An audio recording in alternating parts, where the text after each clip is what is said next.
미국 지도를 보면 여러분도 아마 국민학교 때 다 그런 생각을 했을 거야. 미국 지도를 보면 그리기가 참 쉽잖아요. 그냥 주별 자로 그렇게 뚝뚝뚝 자르면 각주가 되는데 우리나라는 뭐 강원도하고 경기도 경계나 뭐 충청도 경계 보면 꼬불꼬불 하잖아요. 그 그리기 굉장히 어렵다고. 그 도대체 왜 그럴까? 그냥 지도 만들던 사람들이 쭉 거놨으면 쉬울 텐데 왜 그럴까요? 그게 왜 그렇게 했을까요? 맞아, 우리나라는 그것 때문에 그래요. 걔들은 그냥 평지거든요. 그러니까 쭉쭉 거도 아무런 문제가 없어요. 근데 우리는 이 고개 따라서 이렇게 그어야지. 그러니까 고개 넘어가면 이 빤딱 걷더라도 고개 넘어가면 강원도 땅에 가까워도 경기도 말을 쓰고 뭐 이런 식이 돼버리니까 그러니까 그거 이렇게 따라서 이렇게 걷다 보니까 꼬불꼬불해진 거예요. 그러니까 이거는 그 선이 백두산 여기죠. 백두산 여기였어, 그죠? 여기가 중간길 제일 추운데, 그죠? 중간이라는 부분이 있어. 그러니까 어쨌든 그때는 이렇게 구획이 이렇게 졌었는데, 개마하고 이렇게 융기하고 그다음 백두산 폭발하고 그러면서 여기가 더 높아졌다고, 백두산이. 그래서 이제 이렇게 지금은 이렇게 해서 쭉 따라 내려오면서 이렇게 이게 백두대간이라고 얘기를 하잖아요. 그러니까 백두대간 끝이 이쪽에 한 지리산 여기 있잖아요, 여기. 그래서 이렇게 어쨌든 이렇게 나눠져요. 분포들이 보면. 그래서 물고기들 보면 요 기물개라는 놈은 전국적으로 분포하잖아요.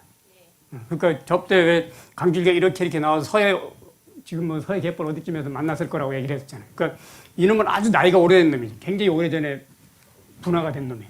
물론 우리나라 고유종이긴 하지만, 그러니까 이놈들은 분화돼서 일루도 가고 다 왔다 갔다 하던 놈이죠. 그러니까 우리 그 북쪽은 우리 정보가 없어서 점을 못 찍어요. 그래서 이제 이게 없는 거예요.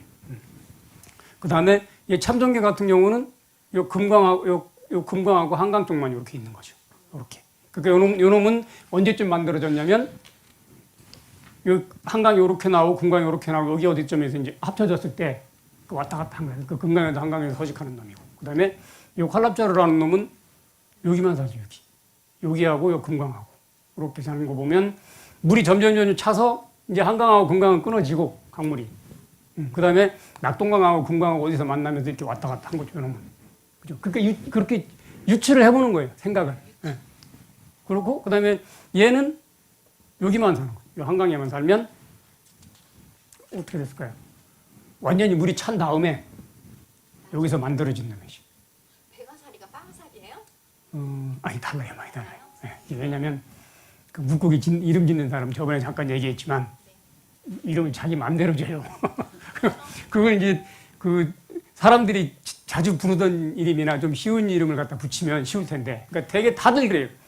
이 백화사리가 빠가사리라고 거의 뭐 열이면 팔구면 그렇게 물어봐요. 근데 저도 왜 백화사리라고 이름을 붙였는지 모르겠어.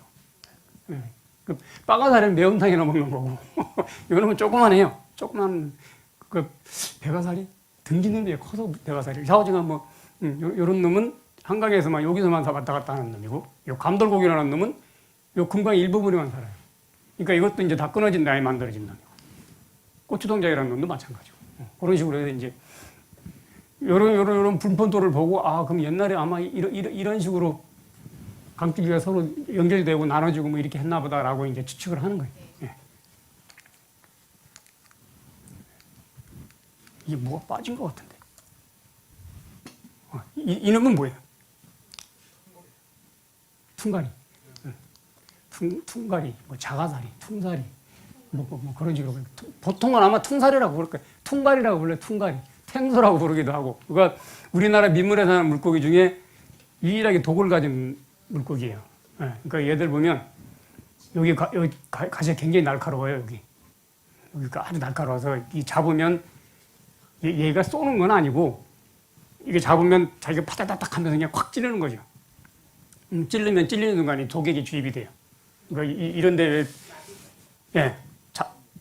정통으로 찔리면 거의 뭐 이게 막 거의 마비가 되고 굉장히 아파요. 엄청나게 아파. 근데 이런 놈이 우리나라에 이놈은 자가사리라는 놈인데 한 자가사리, 퉁가리, 섬진강 자가사리, 퉁사리, 그다음에 동방자가사리 한 5종류가 돼요. 비슷비슷하게 생긴 놈들이. 그러니까 이제 그 물고기를 한다 그러면 어떤 사람 생태에 대해서 연구하는 사람이 있고 또 어떤 사람 분류하는 사람도 있어요. 분류. 도대체 이놈이 얘랑 어떻게 다른지, 뭐 색깔은 어떻게 다르고 무늬는 어떻게 다른지 이런 거 해가지고 야 요놈은 요놈하고 뭐가 달라. 그리고 이제 신종이라 그래 신종. 예, 새로운 종으로 기록을 해요. 그게 이제 분류학자들로서는 제일 큰 영광이에요. 그러면 그 이름 뒤에 요거 이제 요 이름만 쓰는데 요 뒤에 만약에 제가 요놈은 새로운 종이라고 기록을 하면 요 뒤에 송 이렇게 이름이 되게 성이 붙어요. 송 그리고 2017년 그렇게 쓰면 송 2017 이렇게 2017년도에 송이라는 사람이 이 종을 새로 기록을 했다 이런 식이에요. 그러니까 그 여기 김익 선생님 혹시 오시죠? 저 전라도에서 오죠. 그분이 물고기 어류 분류학 쪽에서는 굉장히 권위 있으신 분이에요. 그래서 김 이렇게 붙은 물고기들이 상당히 많이 있어요. 예. 저는 이제 생태학을 하는 사람이니까 아예 없고 얘들 보면 예, 김익수 선생님 이건 뭐냐면 이게 뭐 유전적으로 얼마나 가까우냐 이걸 그림으로 이렇게 나타내 본 거예요.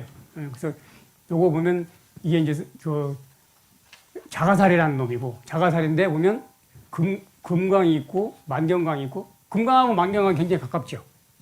가까워요. 바로 옆에 있어요. 그러니까 거기서는 옛날에도 이렇게 왔다 갔다 했을 거라고. 물이 좀 빠졌을 때. 그러니까 이놈들은 말하자면 서로 유전자 교환을 하다 보니까 아주 가까워요. 유전적으로. 그다음에 얘들도 다 이렇게 다 한종이에요. 한종인데 또 굳이 나눠보면 강별로 이렇게 부분이 되는 거죠. 금강하고 만경강은 아주 가까우니까 그 부분이 되고 그다음에 섬진강하고 영산강 상당히 가깝죠. 그렇게 부분돼요. 그다음에 요건 낙동강수기 이런 식으로 구분이 돼요. 그다음에 요건 퉁살이라는 놈이고 금강하고 만경강에 사는 놈. 그러니까 요 놈하고는 종이 또 달라요. 그다음에 요거는 퉁갈이라는 놈이고 그러니까 요건 한강수에만 사는 놈이에요. 그러니까 한강하고 이렇게 구분이 되는 거죠. 그러니까 사람마다 아마 여기서 원래 조상종이 있었을 거예요. 그렇죠? 원래 있던 놈들이 이렇게 분화가 됐죠. 근데 처음에는 거의 뭐 같은 종이었을 거라고. 분화가 되면서 수계별로 또 이렇게 아마 더 시간이 몇천 년 지난 다음에 또 어떻게 변할지는 몰라요. 그건. 네. 그래서 하천을 보면 강을 나누면 저번 주에 잠깐 상류가 있고 중류가 있고 하류가 있고 그다음 바다가 있고 바다는 이제 강을 안 보죠. 이렇게 하다 보면 이런 특징들이 있어요. 여기 사행구간이라는 내가 여기서 이렇게 강을 볼 때 강이 이렇게 뭐 굽이치 흐르잖아요. 내가 여기서 봐서 강 끝까지 시야가 미치는 데까지 이렇게 한 사행구간으로 보면 그 하나의 사행구간 내에 이런 식인 거죠. 여울도 있고 소도 있고 막 이렇게 막 반복되는 것. 막 흐르다가 물이 이렇게 고여 있고 그다음 또 막 흐르다가 이렇게 고여 있고 이런 식으로 막 반복되는 게 상류예요. 그러니까 더 자주 반복되는 거는 이런 놈이지. 계류라고 그래, 계류. 그렇죠. 계류. 계곡에 있는 또랑. 그러니까 거기는 이제 물량도 얼마 많지는 않지만 물이 굉장히 차고 급하게 흐르고. 그 다음에 바닥은 되게 안반이야, 안반. 그죠. 큰 돌판으로 되어 있거나 아니면 큰 바위돌 같은 거. 지리산 계곡 같은 데 가면 바위들이 엄청나게 크잖아요. 네, 그런 식으로 되어 있는 거. 그 다음에 이제 조금 이제 상류 쪽으로 내려오면 이제 이런 게 조금 더 줄어들죠. 그러다가 큰 웅덩이 생기고 큰 웅덩이 생기고. 그게 이제 상류고. 그 다음에 중상류 같은 경우는 중류하고 상류하고 사이쯤. 그러니까 보통 우리가 나누다 보면 상류, 중류, 하류 이런 식으로 나눠줘요. 강을. 크게 나눠서. 그러니까 왜 이렇게 나누냐면 물고기 같은 경우는 상류에 사는 놈이 다르고 중류에 사는 놈 다르고 하류에 사는 놈 다르고. 네. 그 다음에 또 상류도 나눠보면 계류에 사는 놈 다르고 상류, 그 다음에 중하류, 중상류에 사는 놈 다르고. 그렇게 달라져요. 그러니까 되게 보면 우리가 여기 시흥에서는 또랑이 보통천밖에 없죠. 많아요? 내가 지도 이렇게 봤더니 물왕저수지가 있고 보통천에 쭉 내려오고 서래포구 쪽으로 빠지는 큰 강밖에 그거 없었던 것 같아. 그래서 제 생각에 시흥 시민들은 무슨 물을 물을 수돗물을 어떤 물로 쓰지라는 생각이 갑자기 드는 거예요. 근데 팔당물 먹죠. 그럴 거예요. 근데 왜 그러냐면 속초나 뭐 이런 저쪽 동해안 쪽 가면 다 지자체잖아요. 이렇게 그러니까 자기네 땅으로 흐르는 물만 먹어야 돼요. 아니면 이 동네에서 물을 사와야 된다. 근데 다 물이 모자라서 물을 안 팔아요. 그러니까 저 동해안 가면 양양군이 있고 속초시가 있고 그렇잖아요. 그러니까 속초시가 물이 모자라요. 그래서 설악산에서 왜 또랑 하나가 내려오는데 거기도 물이 없으니까 지하댐이라고 해서 땅속에다 이렇게 큰 웅덩이를 만들어 그 물을 먹고 있고. 그러니까 속초 쌍천이라는 데 가면 항상 그 끝에는 물이 말라요. 물을 미리 받아 써버리니까. 그러니까 속초시에서 하도 물이 없으니까 양양군한테 이제 양양군은 양양남대천에 큰 강이 있어서 물이 굉장히 많아요. 그러니까 양양군한테 야 우리 합치자. 합치는데 그 예를 들어서 둘이 합치면 이름을 반반하거나 뭐 이렇게 하잖아요. 보통 속초시 뭐 야 이름은 니네가 다 양양군으로 하고 합치자. 물 때문에. 근데 양양군에서 거부를 했어요. 싫다고 그랬지. 그 지네가 이익 볼 게 하나 없거든. 그런 식이니까 여기도 그런 이또랑백 좀 살까 가만히 생각하니까 한강물을 먹을 것 같아 서울까지 오는 거니까 그렇죠. 물이 굉장히 중요해요. 그다음에 중류 같은 경우는 그때는 강이 상당히 커지는 거예요. 요거는 여기서 딱 봤을 때 여울이 하나 정도만 이렇게 나타나는 거예요. 큰 여울이 요런 식이죠. 이렇게 여울이 하나 정도 있고 여기는 아마 소겠죠. 그다음에 여울 있고 그다음에 큰 소가 있고 이런 식으로 나타나는 거. 그다음에 하루나 하루쯤 오면 좀 깊어지잖아요. 이제 깊어지니까 물이 이렇게 흐른다 그래도 여울 같은 게 안 생겨요. 물이 이렇게 안 생기고 되게 바닥은 이제 어떤 데는 모래가 되는 경우도 있고 어떤 때는 진흙 같은 게 쌓이기도 하고. 그러니까 이런 데쯤 보면 아마 보통천 저 소래포구 쪽 보통천 여기만 나가도 그렇죠. 여기만 나가도 진흙 쌓여 있고 그래요. 물이 들어오죠. 네, 물이 들어왔다가 그러니까 이제 거의 여기 있는 하천들은 거의 하루 쪽 형태를 띠죠. 그런 식으로 이제 나눠지고 그다음에 물이 아예 고여 있는 거는 호수나 늪이나 연못 같은 거. 방죽도 있어요. 옛날에 방죽 같은 거. 지금은 방죽 같은 게 다 없어져 버렸어요. 옛날에 왜냐하면 천수당 논일 때 거기서 물이 이렇게 손댄 데다 파서 그물 쓰고 그랬거든요. 그러니까 그런 데 가면 물고기들이 굉장히 많았어요. 송사기도 있고 뭐 미꾸리도 있고 뭐 붕어도 있고 굉장히 많았어요. 그래서 굉장히 놀기가 좋았는데 지금은 이게 다 없어져 버렸죠. 농수로 같은 게 발달하니까 굳이 여기 있을 필요가 없어져 버렸어요. 그런 식으로 돼요. 근데 방죽이란 말이 보통 쓰는 말이긴 한데 보통 방죽이라고 얘기를 하죠. 근데 이 국어사전 같은 거 찾아보면 그냥 웅덩이라고 그래요. 웅덩이. 방죽은 사투리래요. 근데 좀 그것도 좀 이상하죠. 근데 내가 보기엔 방죽이란 말이 훨씬 나을 것 같은데 이 의미도 통하고 그런 식으로 좀 차이가 좀 있어요. 예? 아 둔벙이다 둔벙. 방죽은 조금 더 크고. 네, 맞아. 둔벙이 내가 착각을 했어. 둔벙이에요, 둔벙. 요만한 거, 요만한 웅덩이. 예. 그 둔벙이고, 방죽은, 예, 커요. 연못 같은 거, 큰 거. 예, 그거 보고 방죽이라고. 그 다음에 여기가 어디냐면, 진동계곡인데. 저번 시간 잠깐 말씀, 곤배령, 사실 여기 곤배령은 아니죠. 곤배령 옆에 있는 능선인데, 그 옆이라고 곤배령이 곤배령 좌우지가 뭐, 곤배령길이라고 얘기를 하니까 그 옆에 있는 계곡이에요. 거기 들어가면 뭐 크진 않아요. 여기 한 물 흐르는 건 한 요만큼 되려나? 이 앞에 요 무대만큼 그 정도 되고. 근데 이제 대개 보면 숲이 이렇게 쌓여 있죠. 이렇게 숲으로 쌓여 있어 여기 들어가면 거의 햇빛이 잘 안 들어요. 그러니까 주변에 보면 전부 이끼들 껴 있고 축축하고 그렇죠. 그러니까 물이 굉장히 차죠. 여름철에도 한 15도? 15도 정도. 그 다음에, 어제 제가 설악산 백단계곡 뭐 조사를 갔다 왔는데, 거기는 이제 물이 엄청나게 지금 늘어있어요.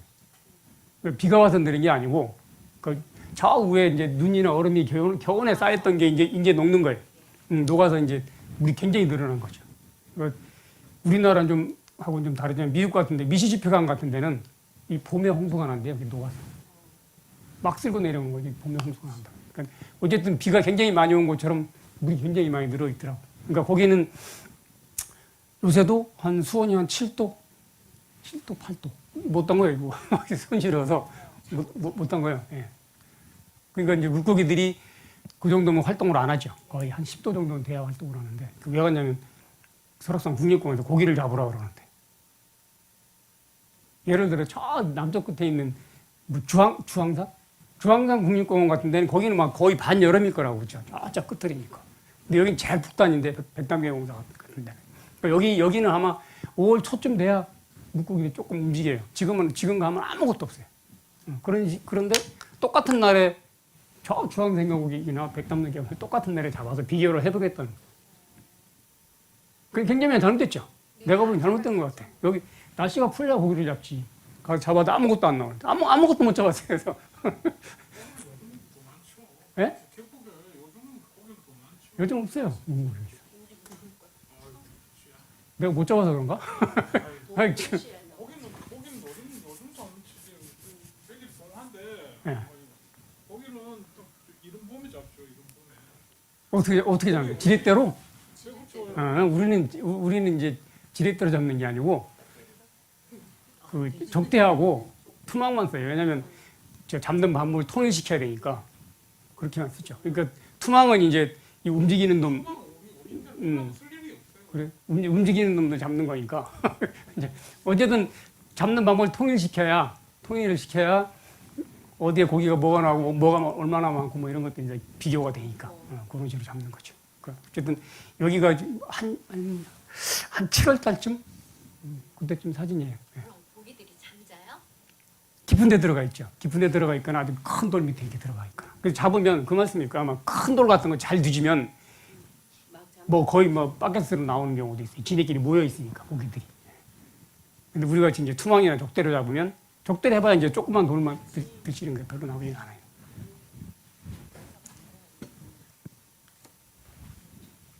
그래서 그 나눠보면 물고기가 아까 계류나 상류에 사는 놈들이 있고, 그 다음에 중류쯤에 사는 놈이 있고, 그 다음에 하류 쪽에 사는 놈들이 있고. 그 차이가 뭐냐면, 대계류나 상류 쪽에 사는 놈들은 물살이 빨라요. 물살이 빠르니까 그 물살에 견뎌야 된다고. 그러니까, 상당히 몸도 퉁퉁하고 근육이 상당히 발달돼 있어요. 그래서 보통 우리가 얘기하는 유선형으로 생겼다고 얘기를 한다. 유선형으로 생겼다고. 발장하게. 그 다음에 혹시 방추라는 거 아세요? 방추? 방추 아세요? 그러니까 보통 얘기는 방추형이라고 그래요. 방추형. 방추라는 게 왜 저 배틀 할 때 아마 이렇게 생겼어요. 그렇죠? 이렇게 생긴 거. 근데 방추형이라고 요즘 사람들은 아무도 몰라. 방추가 어떻게 생긴 건지. 근데 옛날 사람들이 방추형 하니까 뭐 이렇게 생긴 걸 얘기를 하는데 지금도 방추형이라고 많이 해요. 어떻게 생긴지는 모르는데. 방추형 그러면 요런 모양이다라고 이제 짐작을 하는 거지. 이런 식으로. 그렇게 돼 있는 거. 그 다음에 중류쯤 오면 물살이 좀 느려지죠. 그러니까 물살에 빨리 견딜 수 있을 만큼 이게 뭐 헤엄을 잘 안 쳐도 상관이 별로 없어요. 그러니까 되게 이제 몸이 조금 폭이 넓어져요. 몸매가 넓어진다고. 그 다음에 뭐 이런 놈들도 가끔 나오기도 하고. 물론 이제 중상류에도 이게 묵납자로라는 놈인데 이런 놈도 있긴 있어요. 그러니까 얘들 같은 경우 왜 이런 데 사냐면 중류나 하류 쪽 내려오면 비슷한 놈들이 굉장히 많이 살아요. 여러 종류들이. 그러니까 얘들은 경쟁을 좀 피해서 얘들은 비슷한 놈들이 없는 놈들로 와서 사는 거죠. 대신에 이제 얘들이 중상류에 산다 그래도 물이 이렇게 고여있는 부분에만 살아요. 그런 식으로 구분이 되죠. 그 다음에 하류 같은 경우는 다양하게 잉어 같은 거 있고, 그 다음에 이름이 맥이라는 놈이 맥이. 그 다음에 얘는 짱뚱어, 말똥망둥어. 여기도 아마 바닷가 가면 톡톡톡 다니는 놈들 있잖아요. 그런 놈들. 말똥망둥어. 그 다음에 뭐 숭어 종류고, 그런 식으로 구분이 되죠.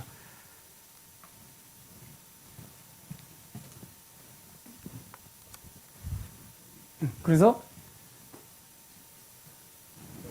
상류, 중류, 하류에 사는 놈들이 모양이 다르기도 해요. 다르기도 하지만 또 바닥에 사는지 중간에 사는지 아니면 물 표면에 사는지 그거에 따라서 또 모양이 나눠지기도 하죠. 그래서 바닥에 사는 놈들 보면 되게 이렇게 납작한 놈들이. 바닥에 살다 이렇게 납작한 놈들. 그러니까 얘들 같은 경우 보면 우아래 이렇게 납작하죠. 그렇고 이런 놈도 마찬가지고. 그러니까 이런 놈들은 다 돌틈에 숨기도 좋고 물살 빠른 쪽에 그런 식으로 사는 놈들이고. 그다음에 얘들 같은 경우는 그 여기 아마 짱뚱어예요, 짱뚱어. 짱뚱어도 여기는 시흥 쪽에는 없을 거예요. 말똥망둥어는 많은데 얘들은 굉장히 추위를 타는 놈이라 저 남쪽 바다 쪽 가야 있어요. 거기서도 한 6월 돼야 나와요. 땅속에 들어가 있다가. 이게 이제 저 벌교나 이런 데는 거기가 많이 있는데 짱뚱어탕이라고 그러던가. 네, 순천만 가면 많아요. 엄청나게 많아요. 이게 잘 낚시 던져도 이렇게 훌치기 해서 잡는 거. 예, 그런. 그 다음에 물살이 좀 빠른 데 사는 놈들은 요놈이 쉬리라는 놈이에요. 그렇죠? 쉬리, 요놈 피라미 순놈, 얘는 블루길 있어요. 블루길. 베스 블루길. 저번 시간에 설명했었죠. 그죠? 그런 놈이고. 그 다음에, 먹이에 따라도 다르죠. 얘들 같은 경우는 쏘가리고, 황쏘가리라는 놈이에요. 그죠? 그 다음에 얘들은 육식성이에요. 육식성인 같은 경우는 되게 턱이 이렇게 있으면 아래 턱이 이렇게 더 튀어나왔죠. 위턱보다. 이렇게 튀어나와서 이게 턱 위에 좋은 거예요. 이렇게. 그렇게 돼요. 그 다음에 얘들 같은 경우는 아까 베가살이나 돌마자 같은 놈들이 바닥에 붙은 이끼 같은 거 갉아먹고 사는 놈들. 그래서 턱이 이렇게, 입이 이렇게 바닥으로 이렇게 굽어 있어요. 그래서 이렇게 갉아먹죠. 그 다음에 이런 놈들은, 모래랑 이제 먹이를 막 같이 먹고 이렇게 먹이는 삼키고 모래는 밖으로 내보내고 그런 식으로 사는 놈들. 그 다음에 활동 시간에 따라 보면 아까 메기 같은 놈들은 야행성이에요. 그렇죠? 야행성이니까 눈 대신에 수염이 발달한 거죠. 그러니까 눈은 아예 안 보여요. 얘들은 눈이 아주 조그만해요. 대신 이제 수염하고 그 후각이 발달했다고. 냄새를 적당히 가서 이게 수염으로 툭툭 쳐보면 아 이게 먹는 건지 아닌지를 금방 알 수가 있죠. 그 다음에 얘들은 낮에 활동하는 놈, 눈이 적당히 잘 발달했고, 그 다음에 요놈이 얼음치였어요. 그렇죠? 요놈은 눈이 커요. 큰 거 보면 빛이 별로 없을 때 활동하는 놈이죠. 아예 없는 놈들은 물고기 같은 건 되게 수염이 발달되어 있고, 이런 놈 같은 경우는 어슴푸레할 때, 그러니까 아침 저녁으로 활동하는 놈. 그러니까 눈이 굉장히 빛을 많이 받아들이는 눈이 크다고요. 대신에 이제 물고기 같은 경우는 물속에 살다 보면 수염이 발달할 수가 있는데, 밤에 활동, 예를 들어서 바깥에 있는 사람, 새 같은 경우 한번 보면, 올빼미 같은 경우 야행성이잖아요. 그 눈이 커요. 그렇죠? 그래 빛을 많이 받아들일 수가 있다. 이제 상당히 눈이 커지는. 걔들은 뭐 수영을 어떻게 할 수는 없으니까. 그 다음에 개나 호랑이 같은 거, 호랑이는 볼 일이 없지. 개나 고양이 같은 거 보면, 밤에 보면 눈에서 불이 확 나잖아요. 예. 그게 왜 그러냐면, 걔들은 밤에 활동을 해야 되기 때문에 빛이 굉장히 짙잖아요. 대신 아주 약한 빛이 오면 그걸 다시 반사를 시켜서 빛을 더 많이 효율적으로 이용하게 해서 그런 식으로 돼 있어요. 그러니까 옛날에 보면 뭐 호랑이를 만났더니 뭐 헤트라이트 같이 밝은 빛이 나와. 그건 좀 거짓말이고 사실은. 빛은 나긴 나요. 그렇게. 개 같은 거 탁 마주치면 확 나잖아요. 그런 식으로 이제 이용을 하는 거고.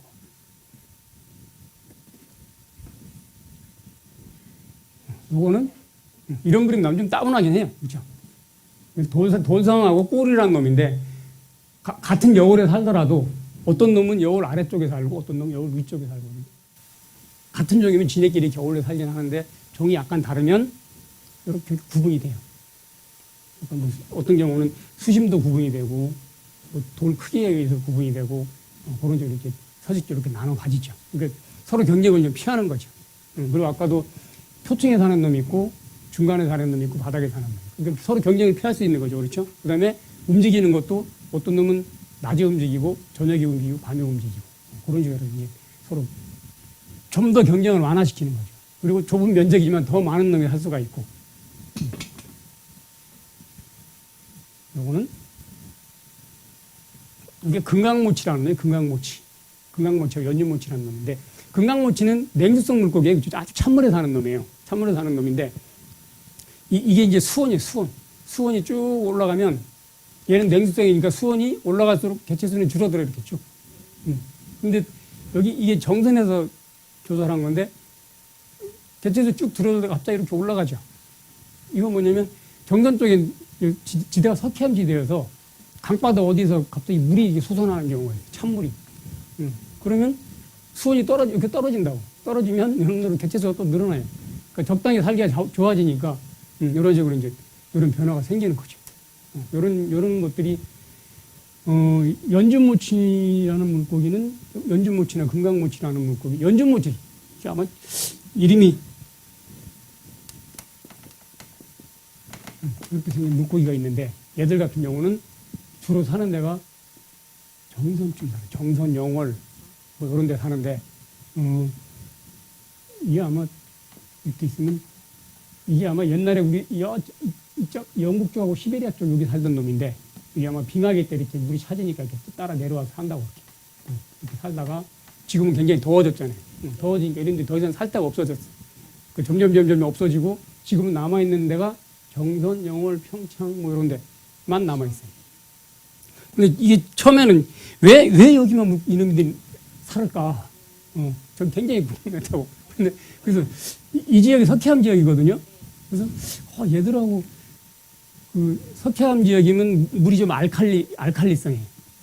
그거랑 또 산도랑 좀 관계가 있나. 그때 나중에 생각해 보니까 이제 이 지역이 유일하게 여름에도 견딜 수 있을 만큼 찬물이 나오는 지역. 땅속에서 물이 쏟아나거든. 그러니까 얘들은 여기서만 살게 된 거죠. 그러니까 뭐 열무고 같은 것도 마찬가지고. 아주 골짜기까지 올라가서 몇 군데 열무가 살잖아요. 그런 식이에요. 그 다음에 이거는 물고기인데 알 낳는 방법들인데, 이거는 붕어나 잉어 같은 놈들이에요.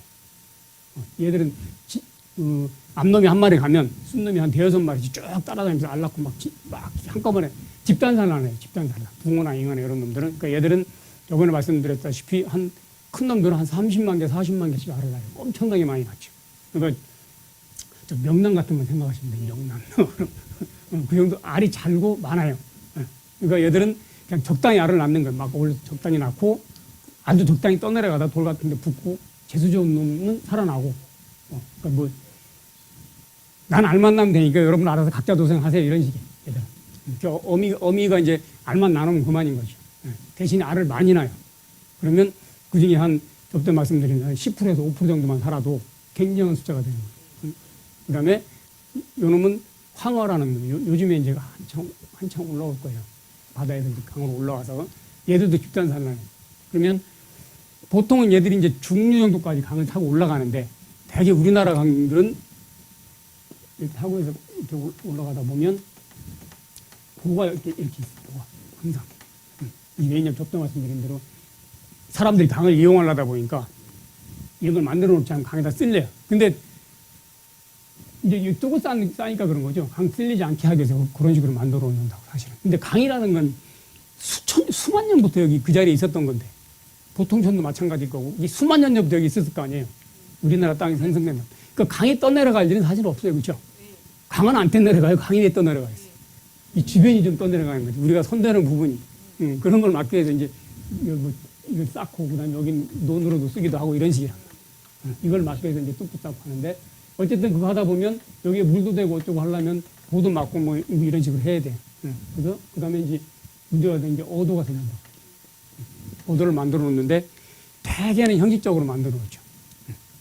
물고기 잘 못 올라가요. 이게 이제 얘들 지금 알 낳는 것도 요 부분이 요 부분에서 알을 낳는 거예요. 올라가기 시도하다가 안 되니까 여기서 이제 이만큼 올라가야 되는데 사실은 여기서 알을 낳는 막 하다 보면 바닥에 알이 이렇게 쌓이죠. 쫙 융탄자 같이 쌓여 이렇게 들으면 알이 그냥 이렇게 판으로 떨어질 정도로 그 정도로 이제 알을 낳는. 그러니까 얘들도 붕어나 잉어나 황어나 거의 알 낳는 그 전략이 비슷한 거예요. 그런 것도. 그다음에 이거는 저번 시간에 봤죠. 부르기라나 뭐 둥지 이렇게 둥지를 파고 암놈 무게를 기다려서 알을 낳고 그다음에 순놈이 지키는 거죠. 여기다 이게 순놈들이 이렇게 지키고 있고. 그러니까 얘들 같은 경우는 만일에 이 둥지를 지켜야 되니까 멀리를 못 가요. 알을 지켜야 되잖아요. 잠깐 나갔다 오면서 누가 와서 다 먹어버린다고. 그러니까 얘는 그냥 거기 있어야 돼요. 있으면서 먹이를 먹는다 그래. 요 주변에 이제 이렇게 다니면서 근근히 이제 굶어 죽지 않을 정도로만 먹어요. 그러니까 요런 놈들은 낚시 같은 거에다 아무거나 끼워서 이렇게 던지면 그냥 덥석 물어요. 그러면 주변에 있는 놈들이 순식간에 달려들죠. 그럼 뭐 여기 노리는 놈들이 굉장히 많아요. 다슬기 같은 것들도 이게 달려들고, 그다음에 미국 같은 데 가면 가재가 우리나라는 산골짜기에 살잖아요. 여기는 이제 늪가재라 그래서 이만한 것도 그냥 강에 살아요. 그런 놈들도 확 달려들기도 하고. 그다음에 두루미 같은 경우, 백로 같은 경우 후룩 마셔버리기도 하고 그래요. 그러니까 어미가 없어지는 순간 그냥 둥지는 망가져 버려요. 그러니까 얘들 같은 경우는 저때 말씀드린 대로 얘들은 미국이나 이런 데서는 이 아랫부분 차지하는 거예요. 그러니까 가능한 새끼를 많이 내서 많이 살게 해서 얘들이 먹잇감이 돼줘야 돼요. 그런 놈들이. 그러니까 여기서는 이런 식으로 해든지 아무런 문제가 없는데 우리나라 왔더니 갑자기 얘들이 유치가 이쯤 되는 거죠.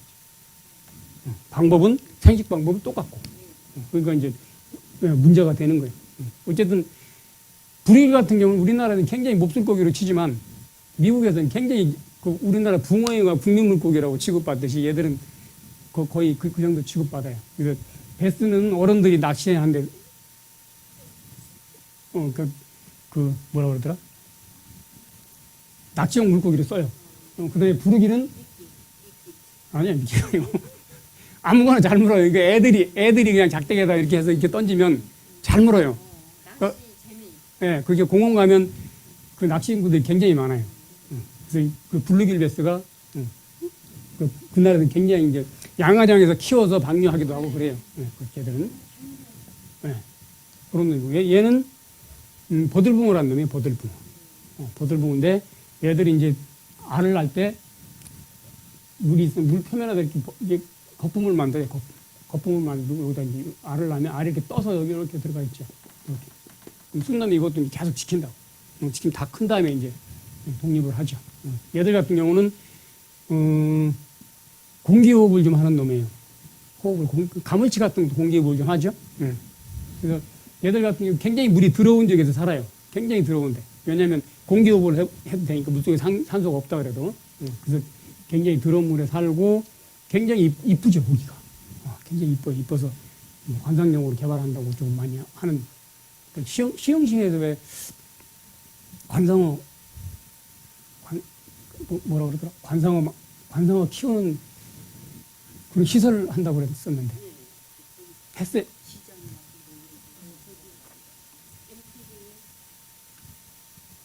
작년에 아마 그런 거 준비를 한다고 그랬었어요. 그래서 올해 아마 추진이 되지 않을까 싶은데.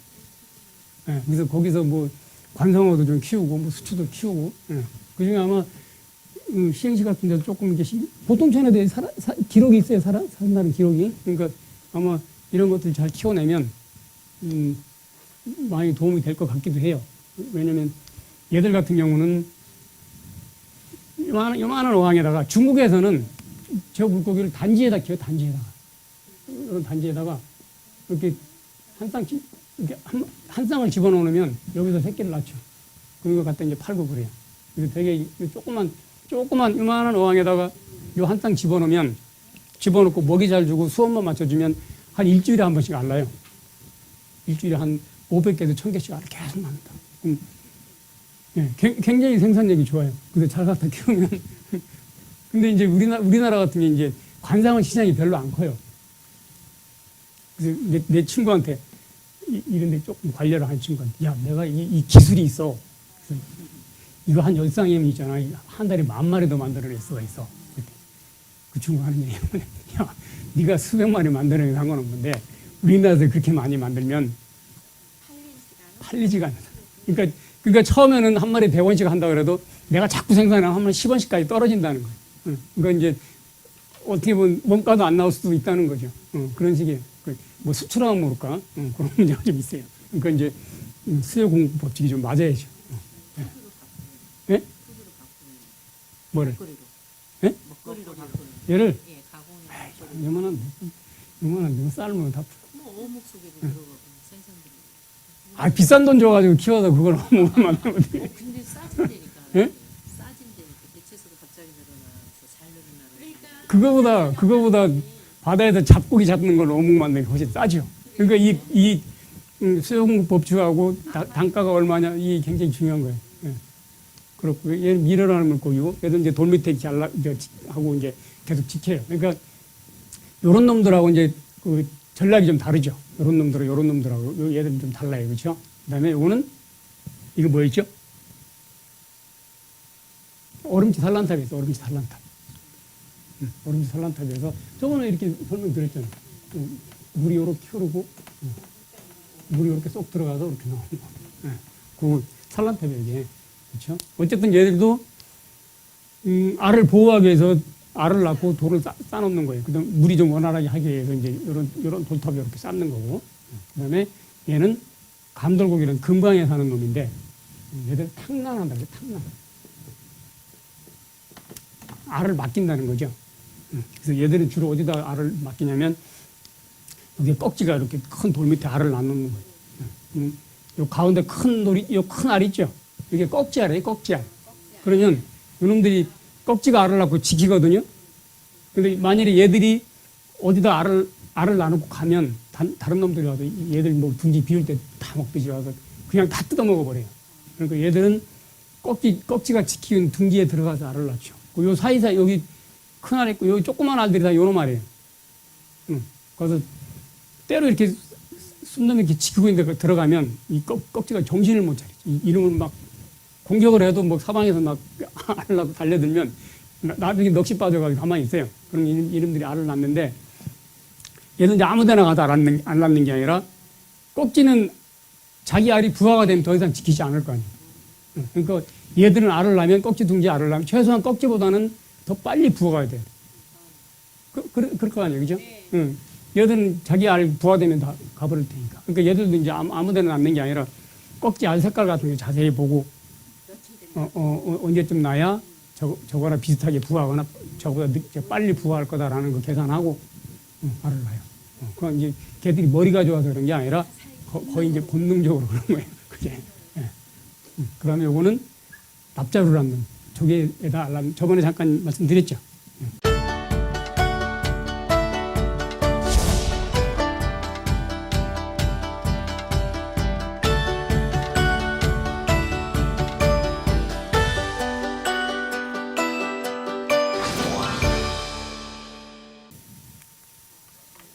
조개 속에다 알 낳는 겁니다. 납자루 종류가 우리나라에 한 15종 정도 돼요. 이런 식이에요. 그러니까 이런 이제 특정 어떤 종이 줄납자루라는 종이 있어요. 그 중에 얘들은 조개 속에다 알을 낳죠. 그러면 여기 아래에요. 여기 조개 아가미 속에 이렇게 들어가 있는 알. 그러면 이렇게 생겼죠. 이렇게 생겼는데 저번에 그 조개 아가미가 이렇게 있으면 이 안에 들어가 있다고. 이렇게 여러 마리가 들어가 있는 경우도 있고 이런 식으로 들어가 있어요. 그래서 얘들은 안 빠져나가기 위해서 알 모양이 이렇게 동그랗게 돼 있는데 저번 시간에 말씀드렸는데 이렇게 된 놈들도 있어요. 이렇게 확 여기 이렇게 쐐기밭이 박혀 있는 놈도 있고 알 모양이 굉장히 다양해요. 그리고 여기 이제 이렇게 돌기들이 나 있죠. 여기 보면 여기 확대해 놓은 거예요. 조그만 돌기들이 이렇게 거꾸로 나 있죠. 이렇게 있으면 이렇게 그러니까 이 안으로 이렇게 들어가면 밖으로 안 빠져요. 그렇게 돼 있어서 이제 어쨌든 조개 속에도 그런 식으로 견디는 거예요, 여러분들은. 견디고 그다음에 이 나랑 다 먹고 이제 헤엄칠 때 되면 밖으로 빠져나가 독립생활을 해요. 요때쯤 되면 아마 한 1cm나 그쯤 돼요. 그때 이제 크는 거죠. 반대로 이제 이렇게 보면 줄납자루라는 놈이 납자루라는 놈이 조개에 기생을 하는 거예요. 그렇죠? 기생. 기생하는 거고. 그 다음에 이 조개는 어떻게 하냐면 얘들 같은 경우는 알을 확 낳죠. 이제 얘들이 알이 있고 유생이라는 것이 유생. 어린 새끼라고 보면 돼요. 어린 새끼. 그걸 그러니까 완전한 어떤 개체는 아니고 알 다음 단계 정도로 보면 돼요. 그걸 물속에 확 뿌리면 지나가는 물고기에 이렇게 붙어요. 거기다 붙어서 한 2주 정도 물고기에서 영양물 빨아먹고 큰 다음에 바닥에 떨어져서 이제 독립생활을 하는 거죠. 그러니까 조개도 보면 물고기에 기생하는 거예요. 기생이라는 거는 상대방하고 관계에서 나는 이익을 보는데 상대방 손해를 좀 보는 거예요. 그죠? 그 다음에 편리공생이라는 거, 기생이고 편리공생이라는 거는 그건 상리공생이고 서로 이렇게 이익 보는 거. 그러니까 뭐 예를 들어 꽃하고 뭐 꿀벌하고 이런 관계. 꿀벌은 꽃가루 옮겨주고 그다음에 대신에 꽃은 꿀을 주고 이런 경우. 그다음에 편리공생은 내가 이 사람하고 관계가 있는데 이 사람 아무 상관이 없어요. 뭐 해가 가는 것도 아니고 뭐 이런 것도 아니고 근데 나는 조금 이익을 볼 수도 있는 관계. 그런 관계들이. 그러니까 이건 어쨌든 그래서 각각을 보면 기생인 거죠. 서로 이용하니까 기생인데 같이 이렇게 한 묶어놓 보면 상위 공생으로 서로 이익을 공유하는 거죠. 그런 식으로 볼 수가 있어요.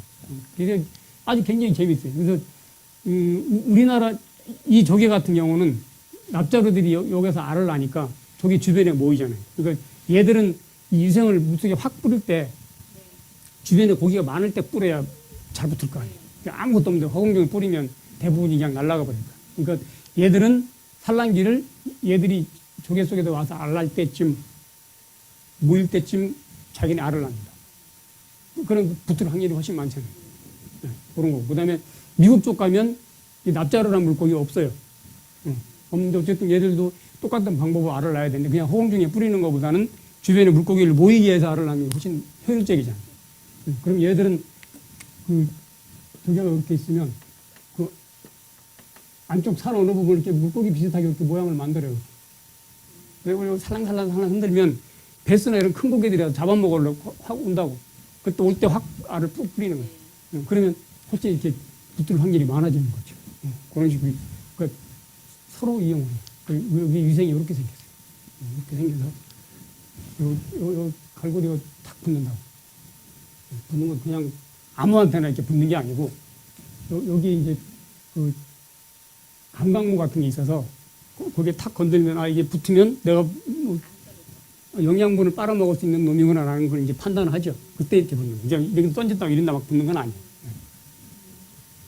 그러니까 살공연이 다 하고 태어나는 거예요. 다. 그 다음에 이거는 가시고기라는 소설, 가시고기인가? 네, 가시고기. 그거 읽어보셨죠? 네. 전 읽어보지는 않는데 눈물이 난대요. 잠깐만 한번. 그래서 그거 보면 그 내용이 아빠 가시고기인 거예요. 아빠 가시고기. 아빠가 그 부성애인가? 부성애. 그렇죠. 근데 되게 사람을 보면 모성애가 가니? 부성애가 가니? 그건요, 사람 나름이에요. 사람 나름이? 대체로 모성애가 강해요. 대체로. 그렇죠? 새는 새. 새도 모성애가 강해요. 그렇죠. 그 다음에, 물고기는? 구성인가 봐. 물고기는 부성애가 강해요. 왜 그런 차이가 있을까요? 차이가. 왜냐면 새끼를 낳고 젖을 주니까 네. 사람도 젖을 주고 새도 먹을 건 전다. 순놈이 먹이 많이. 그게 이제 우리가 볼 때는 이게 약간 감성적으로 좀 생각을 하긴 하는 거예요. 약간 감성적으로 생각하는데, 생물학적으로는 굉장히 냉정하게 보면 돼요. 냉정하게. 이게 뭔 차이가 있냐면, 동물들은 항상 서로 간에 경쟁을 하잖아요. 종끼리도 경쟁을 하고 종 안에서도 사람들끼리 경쟁을 하고, 그 다음에 남녀 간에도 경쟁을 해요. 그렇죠? 동성끼리도 경쟁을 하지만 남녀 간에도 경쟁을 하는데, 이게 사실은 이게 서로 이 경쟁의 산물이에요. 사실은. 그래서 물고기 같은 경우는 어떤 문제가 어떤 식으로 산란을 하냐면 이런 도리에다 알을 낳는다고 치면 암놈이 와서 먼저 알을 낳아요. 암놈이 와서 먼저 알을 낳는다고. 그 다음에 쏜놈이 와서 자기 정액을 뿌리죠. 수정을 시킨다고. 수정을 시키면 이 암놈은 알을 낳는 순간 자기 할 일은 다 한 거예요. 그럼 관심 없어요. 그 다음부터는 순놈이 책임지는 거예요. 자기 어떤 유전자를 남겨야 되니까. 네. 그러면, 그러면 이 온판 덤태기 쓰는 게 순놈이 덤태기 쓰는 거예요. 자기가 이제, 그 졸지에 이제, 책임감이 생겨버린 거라고. 그 암놈 알라고 가버려요. 물고기 다 그래요. 거의 다. 100% 그런 건 아닌데, 거의 뭐 99%가 그래요. 그러니까 이놈이 남아서 이제, 물론 아까 이제 붕어잉어 같이 안 지키는 놈들도 있고, 이제 생식 방법이 다르긴 한데, 지키는 놈들 얘기를 치면 그런 거예요. 그 요놈이 남아서 이제 애들이 다 커서 갈 때까지 지키는 거죠. 그리고 가시고기 스트레대로 하면 너무 힘든 나머지 이제 지쳐서 죽어버리는 거예요. 네. 근데 사실 가시고기 1년생이에요, 1년생. 원래. 힘들어서 죽는 게 아니고 계속 수명이 1년이에요, 보통. 그런 거죠. 그 다음에 그 포유류나 조류 같은 경우. 얘들은 구성애고 얘들은 모성애죠. 얘들은 왜 그러냐면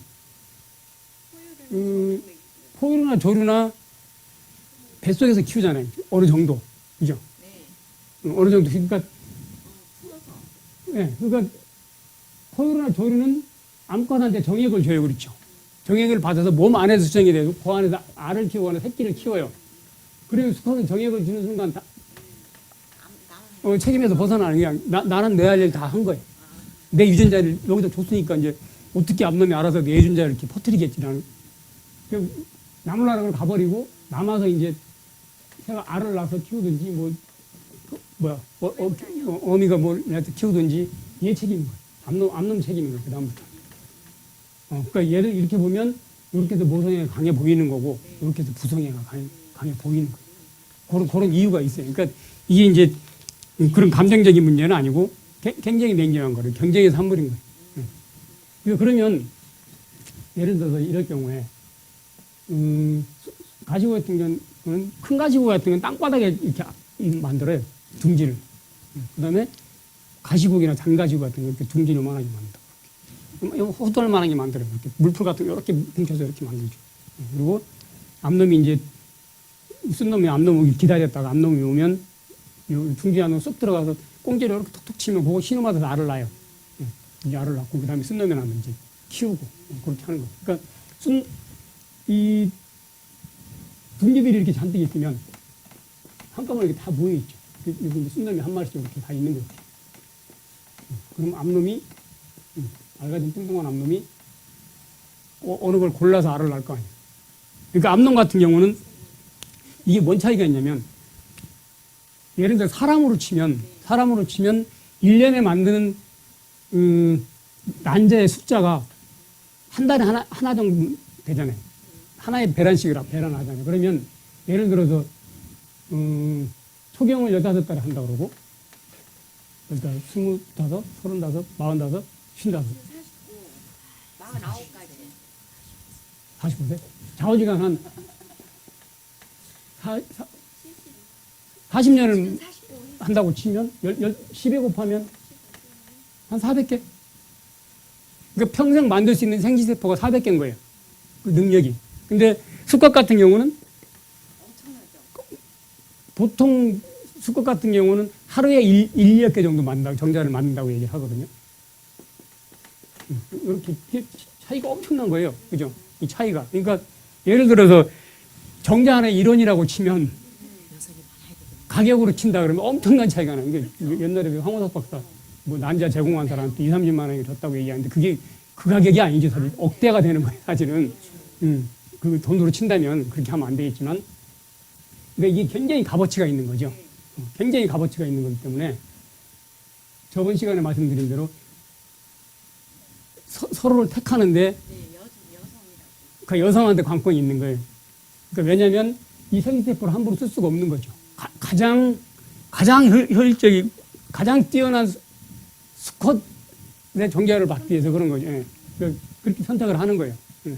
그러니까 어쨌든 이 가격이 굉장히 굉장히 한 거니까 얘들 같은 경우도 알을 낳을 때 보면 선택을 하는 거죠. 여기로 갈까 여기로 갈까 선택을 하는 거예요. 그러니까 얘들의 선택의 기준이 뭐냐면 가시고기 같은 거.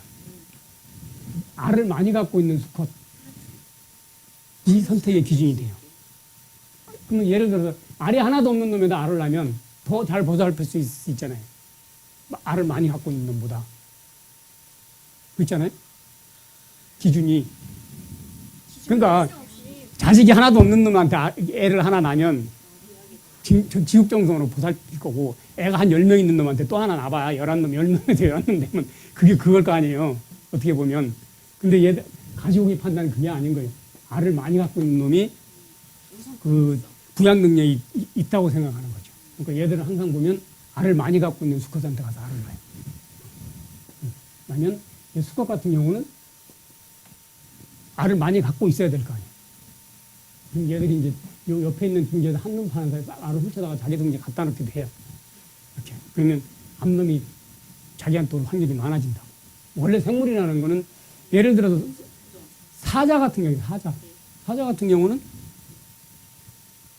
집단에 우두머리가 있죠. 보통 한 10마리 안쪽일 거예요. 6, 7마리 정도 한 가족을 이루다가 우두머리가 하나가 있을 거예요. 그다음에 이놈이 늙으면 밑에 다른 순놈 노리다가 이제 물리치고 다시 우두머리가 돼요. 그러면 새로운 우두머리가 되면 먼저 수컷의 새끼들이나 이거 다 물어 죽이죠. 네. 다 다 죽여요. 왜냐하면 암컷한테 빨리 내 씨를 임신시켜야 자기 새끼들 많이 낼 수 있는데 얘가 새끼를 갖고 있으면 더 늦어져요. 네. 그러니까 다 죽여버리는 그게 이제 그 자기 생물계 법칙이거든요. 근데 얘들 같은 남의 알 갖다가 같이 키워주는 거죠. 요런 꿍꿍이속이 있는 거죠. 그리고 저주간 암놈이 알을 낳았어요. 낳고는 쏜놈이 지키는 거죠.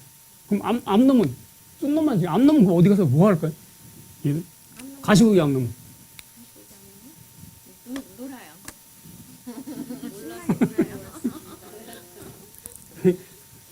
놀아요.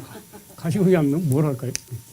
키우감도 없는데 놀아야지. 가시고기 암놈은 네. 둥지 알을 낳을 때 얘가 알을 한 200개 정도 가져요. 보통 200개에서 500개 정도. 왜냐하면 수컷이 보살펴주니까 많이 날 필요 없어. 아까 붕어은행이 같이 한꺼번에 많이 날 필요가 없다고. 그러면 얘가 여기다 한꺼번에 알을 200개 낳는 게 아니고 한 10개씩 예를 들어서 20, 30개씩 이렇게 나눠서 나요. 나눠서 여기다 한 20개. 왜냐하면 여기다 200개 다 투자했다가 못 키우니까. 얘가 좀 불성실할 수도 있어요. 키우다가 에이 모르겠다고 내버릴 수도 있고 아니면 다른 큰 놈한테 이 통째로 잡아먹힐 수도 있고 그러니까 투자를 한꺼번에 안 하는 거예요. 그러니까 나눠서. 이렇게 나눠서 알을 낳아요.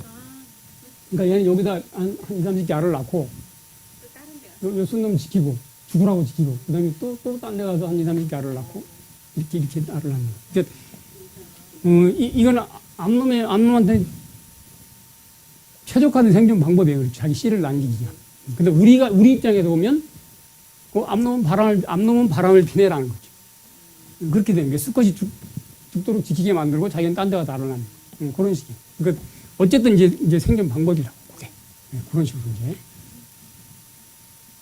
그러니까 요 가시고 같은 거는 아까 요 배가 빨갛다 그랬어요. 얘들은 둥지를 지킬 때 배가 빨개져요. 혼인색이라 그랬어요. 혼인색 그죠? 그러니까 그때는 무조건 빨간색만 보면 반응한다 그랬죠. 메린깨치란 손가락 집어넣어도 와서 막 쫓고 자기 경쟁자인 줄 알고 그다음에 뭐 온도계 같은 거 집어넣어도 막 쫓고 그런 식으로. 그러니까 그것도 이제 본능적인 행동이에요.